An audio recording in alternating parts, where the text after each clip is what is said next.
ఇప్పుడు ఇక్కడ నలుగురు సమన్వయం అవసరం ఉంది. Yes sir. ఈజీఎస్ దానికి ఈజీఎస్ కింద ప్లాంటేషన్ చేయడానికి మీ దగ్గర 3,74,000 3,74,000 ఈత మొక్కలు ఉన్నాయి. Yes sir. EGS plus BC welfare, excise and forest నలుగురు డిపార్ట్మెంట్ కలిసి కోఆర్డినేషన్ జరగాలి. ఎస్.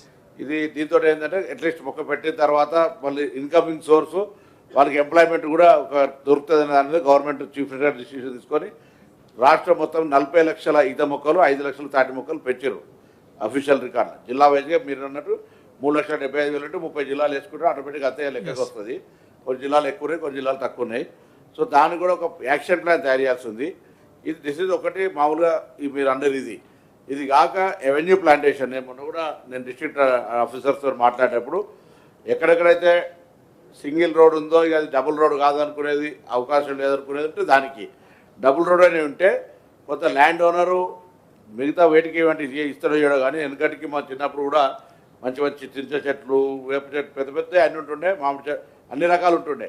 అట్లా కొత్త వాళ్ళ స్థలాలకు పోయి 2-3 లైన్స్ పెట్టేసి మళ్ళీ ఎలక్ట్రిసిటీ పోల్ల కింద కాకుండా ఆ ప్లాంటేషన్ కొంత లోకల్గా కోఆర్డినేట్ చేస్తే మంచి గ్రీనరీ పెరుగుతుంది. కాబట్టి ఆ దాని కొరకు ఒక యాక్షన్ ప్లాన్ చేయాలి. ఈజీఎస్తో పాటుగా కొంత ఎవెన్యూ ప్లాన్ జిల్లాలో కొంత గ్రీనరీ ఇంప్రూవ్మెంట్ కొరకు అదొక యాక్షన్ ప్లాన్ చేయాల్సి ఉంటుంది. Okay sir. నోట్.